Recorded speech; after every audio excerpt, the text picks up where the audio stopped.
Subscribe करें हमारे YouTube channel astro Vastu expert doctor Sakshi Sanjeev Thakur को और पाएं ज्योतिष से संबंधित जानकारियां।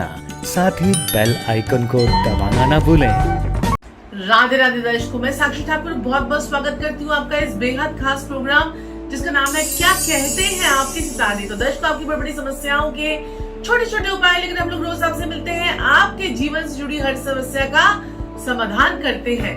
तो मेरे प्यारे दर्शकों, हरियाली अमावस्या, जी हाँ, हरियाली अमावस्या क्यों है? क्योंकि सावन का महीना है और सावन के महीने में जहाँ पर हर जगह पर भोले बाबा का जो है गुणगान हो रहा है। और भोले बाबा का आपको पता ही, क्योंकि देव शनि एकादशी से सारा पृथ्वी का भार जो है वो भोले बाबा पर हो जाता है। और भोले बाबा को चमत्कृत करने के लिए जो हम छोटे छोटे उनको जो है खुश करने के लिए हम बड़े सारे उपाय जो है हम करते रहते हैं सावन के महीने में। वो तो आपको करने लेकिन हरियाली अमावस्या एक ऐसी अमावस्या है जिसमें अगर आपने कुछ उपाय कर लिए तो आपके पितर भी आपके जो है वो खुश हो जाते हैं।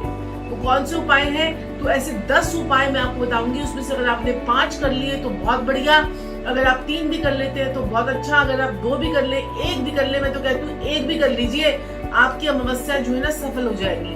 क्योंकि शिव की पूजा जो है हरियाली अमावस्या में पितृ स्वरूप के रूप में की जाती है, यानी कि पितरों के स्वरूप के रूप में शिव की पूजा जो है हरियाली अमावस्या पे होगी। तो पितृ दोष से मुक्ति चाहती है, क्योंकि कुंडली में बड़े तरह तरह के पितृ दोष होते हैं। कोई कहता है मातृ ऋण है, कोई कहता है पितृ ऋण है, कोई कहता है ये ऋण है, वो ऋण है। तो सारी चीजें तो है ही। अगर हमारी कुंडली में 90% तो ऋण ही होते हैं, 90% कुंडलियों में ऋण होते हैं। तो इसलिए हमें अगर इन ऋणों से मुक्ति चाहते हैं जीवन में, क्योंकि ऋण जो होते हैं ना, जब तक हम इनके उपाय नहीं कर लेते तो हम तब तक हमें जो है प्रॉब्लम में हम फंसे रहते हैं। जैसे कि आपकी कुंडली के पेंडिंग कर्मास पे, जिसपे मैं बात करती हूँ, चर्चा करती हूँ कि आप अपने पेंडिंग कर्मास का चैप्टर क्लोज कर लीजिए। आप देखिए किस ऊंचाई पर आप जो है वो जा सकते हैं। तो हर किसी को अपने पेंडिंग कर्मा पता लगाने के बाद उनके उपाय आपको करते रहने चाहिए। और उसके बाद जो है आप कहां से कहां पहुंच जाते हैं आप सोच भी नहीं सकते। अगर ये कर्मों का हिसाब किताब हम एकादशी पर, प्रदोष व्रत पर और ये जो अमावस्या आती तब कर ले, शिवरात्रि मासिक आती तब कर ले, तो ये सोने पे सुहागा ये कार्य जो है वो हो जाता है। तो अब जो है पितृ दोष से मुक्ति चाहते हैं, क्योंकि इस दिन 27 जुलाई को शुरू होगी अमावस्या और 28 जुलाई तक रहेगी। इस दिन जो है पूर्णवसु नक्षत्र से शुभ योग शुरू होगा, यानी 27 जुलाई से ये शुभ योग जो है वो शुरू हो जाएगा। उसके बाद पुष्य नक्षत्र होगा। किस दिन? 28 जुलाई को होगा पुष्य नक्षत्र। उस दिन भी आपको शुभ योग जो है वो मिलेंगे। तो मतलब अगर पूर्णवसु नक्षत्र भी है, उसके बाद आपको पता है गुरु पुष्य योग भी है। पुष्य योग, पुष्य नक्षत्र जब होता है, आपको पता है कि नक्षत्रों का राजा कहा जाता है। पुष्य नक्षत्र को नक्षत्रों का राजा कहा जाता है। तो ये राजा, इसका स्वामी कौन है? शनि है, पुष्य नक्षत्र का स्वामी। और उप स्वामी कौन है? बृहस्पति है। यानी कि बृहस्पति और शनि को आप हरियाली तीज पर आप जो है मनाने जा रहे हैं, अपने कष्टों से मुक्ति पाने जा रहे हैं। क्योंकि पितरों की अमावस्या भी कही जाती है ये हरियाली अमावस्या। हरियाली नाम इसलिए दे दिया क्योंकि चारों तरफ सावन का महीना, तो हरियाली है। तो इस दिन आपने नक्षत्र के स्वामी जब शनि है और उप स्वामी जब बृहस्पति है और चंद्रमा जब अपनी सब राशि में रहेगा, तो वो 10 उपाय आपके जीवन में, ये 10 उपाय चमत्कार लाकर ही रहेंगे। तो उपाय नंबर पहला है, ये है कि आप अपने घर में किसी बुजुर्ग ब्राह्मण को बुलाएं और उसका स्वागत करें। उसको जो है अच्छी प्रकार से पीले रंग की वस्तुओं से निर्मित जो है वो खाना खिलाए, पीले रंग की मिठाई दे, पीले रंग की फूल माला चढ़ाए, पीले रंग का कोई वस्त्र दे दे, पीले रंग की मिठाई दे दे, फूल दे दे, जो आपको पीले रंग का कोई भी चीजों को दे दे, चने की दाल दे दे, पीले रंग का रुमाल दे दे, पीले रंग का टॉवल दे दे, कुछ भी पीले रंग का सामान उनको जो है वो दीजिए। क्योंकि पूर्णवसु नक्षत्र है और पुष्य नक्षत्र है, तो इसलिए चप्पल का दान भी ब्राह्मण को जरूर कर दीजिए। आज के दिन चप्पल का दान भी कर दीजिए, क्योंकि शनिदेव भी आपके खुश हो जाएंगे। अगर ये कार्य आप घर में बुलाकर ना कर पाए तो किसी बुजुर्ग ब्राह्मण को ही आप जाके मंदिर में ये सारा सामान दे दीजिए। आपका कल्याण जो है वो होकर रहेगा। आजकल अगर ज्यादा प्रॉब्लम आ रही तो पैक्ड फूड दे दीजिए, कोई मट्टी का लिफाफा दे दीजिए, कुछ भी आपका मन करे तो बुजुर्ग ब्राह्मण को दे दीजिए। दूसरा, मछलियों को जो है आटे की गोलियां आपने खिलानी है। वो आटे के अंदर काली उड़द की दाल का आटा होना चाहिए और साथ में जौ का आटा होना चाहिए। उसको मिक्स कीजिए, 108 गोलियां बनाइए और जहां पर मछलियां हो, तालाब में, झील में, जोड़ में, गुरुद्वारे में, कहीं पर डालकर आ जाइए। इससे आपको बहुत बहुत राहत मिलेगी। पितृदोष का दूसरा उपाय। पितृदोष का तीसरा उपाय, त्रिवेणी आपने लगानी है। त्रिवेणी का जैसे नीम, पीपल और जो है वट का वृक्ष लगा दीजिए। ये 3 पेड़ आपने जो है इकट्ठे मिलाकर आपने किसी भी जगह पर लगाने हैं। ये नीम और जो है नीम का पेड़ लगाना और पीपल का पेड़ लगाना और जो वट का वृक्ष लगाना, इससे आपका मंगल, बृहस्पति और शनि तीनों ग्रह आपके ठीक हो जाएंगे और आपको बहुत शुभ फल जो है वो आपको मिलेगा। चौथा उपाय, हनुमान जी को आज के दिन आपने चोला चढ़ाइए। हनुमान जी को चोला चढ़ाइए और हनुमान जी के मंदिर में जाकर घी का दीपक जलाकर आइए या फिर तेल का दीपक जलाकर आइए और उसमें एक लौंग डालकर आइए। उससे अपने कष्टों से मुक्ति की प्रार्थना जो है उनसे कीजिए, क्योंकि अमावस्या है।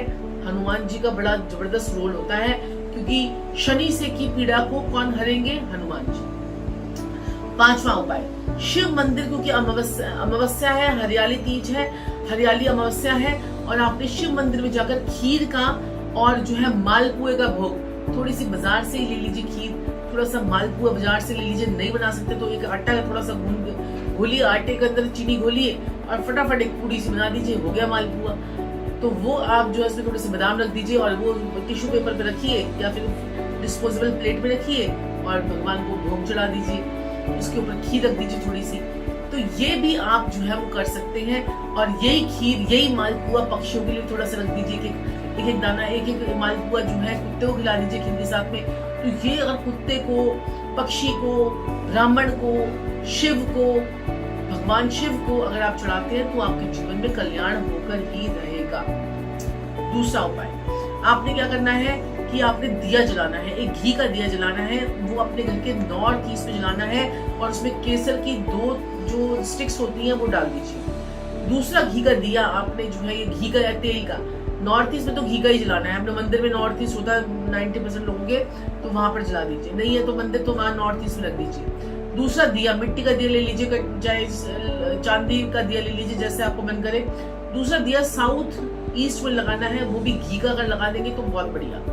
घी का दिया जलाइए, उसमें भी केसर की 2 कलियां डाल दीजिए। उसके बाद आप जो है मन ही मन में प्रार्थना कीजिए कि मेरे पितरों से मुझे मुक्ति मिल रही है, मेरे पितर बहुत ज्यादा खुश हो रहे हैं और वो खुश होकर यहाँ से जा रहे हैं। तो पितरों को ठीक करने के लिए कौवे को जरूर जो है वो खिलाते हैं, तो कौवे को जरूर खिलाइएगा। मालपुआ और खीर जो है कौवे को जरूर खिलाइएगा। दूसरा, बरगद का पेड़, हरियाली तीज और हम पेड़ों की बात नहीं कर रहे हैं, तो बरगद का पेड़, पीपल का पेड़ या नीम का पेड़, अशोक का पेड़। और मैंने एक और वीडियो बनाई है कि हरियाली तीज पर आप कौन कौन से, अगर आप सौभाग्य चाहते हैं तो ये पेड़ लगाएं, धन चाहते हैं तो ये पेड़ लगाएं, आप बरकत चाहते हैं तो ये पेड़ लगाएं। ये भी मैंने आपके लिए वीडियो बनाई है, तो उस वीडियो को भी आप जरूर देखिएगा।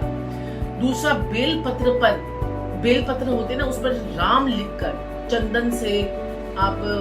चंदन से नाम लिखकर आप जो है शिवलिंग पर चढ़ाएं। इससे आपके जीवन में कल्याण होगा, कल्याण कल्याण कल्याण कल्याण कल्याण होगा। भूखे को भोजन आज के दिन कराना मत भूलिएगा, बहुत ही बढ़िया रहेगा। आपको कुत्ते को पनीर और कौवों को पनीर खिलाना मत भूलिएगा, आपके लिए बहुत ही बढ़िया जो है ये रहेगा। तो दर्शकों, आज के लिए इतना ही, फिर आपसे मुलाकात होगी। लेकिन ये हरियाली अमावस्या पर अगर आपने ये उपाय कर लिए तो आपके जीवन में चमत्कार होकर रहेगा और चमत्कार को नमस्कार आप लोग करेंगे, आपकी लाइफ बहुत अच्छी हो जाएगी। हरियाली अमावस्या की आप सभी को बधाई हो और आपके पितरों को मेरा नमन हो, क्योंकि शिव जो होते हैं वो पितरों का जो है स्वरूप माने गए हैं हरियाली अमावस्या में। तो शिव को मनाइए, आपके पितर अपने आप मान जाएंगे। पूरा महीना है आपके लिए, शिव को मनाइए मनाइए मनाइए मनाइए। बाकी सारे देवी देवता तो सो गए हैं, सिर्फ शिव जो है वो जागे हुए हैं। और इसलिए हम कहते हैं कि मांगलिक कार्य जो हम इस महीने में नहीं करते, 4 मास में नहीं करते हैं, तो ये जो है आप इस अमावस्या के थ्रू आप अपने बहुत सारे कष्ट, अपने पाप कर सकते हैं, काट सकते हैं। कई लोग होते हैं क्यों कहते हैं हमारे तो कष्ट निकलने का नाम ही नहीं ले रहे हैं, तो वो ये उपाय कीजिए, जरूर कीजिए। और कोई दिक्कत परेशानी हो तो अपनी कुंडली का एनालाइजेशन करवाकर अपनी कुंडली पे बात कीजिए, चर्चा कीजिए। अपनी कुंडली का जो है अगर आप फ्री में बात करना चाहते हैं तो रात को 10 बजे लाइव पर फेसबुक, इंस्टाग्राम, यूट्यूब पर हमसे मिलना ना भूले। और चैनल को लाइक, सब्सक्राइब और शेयर करना ना भूलें। राधे राधे।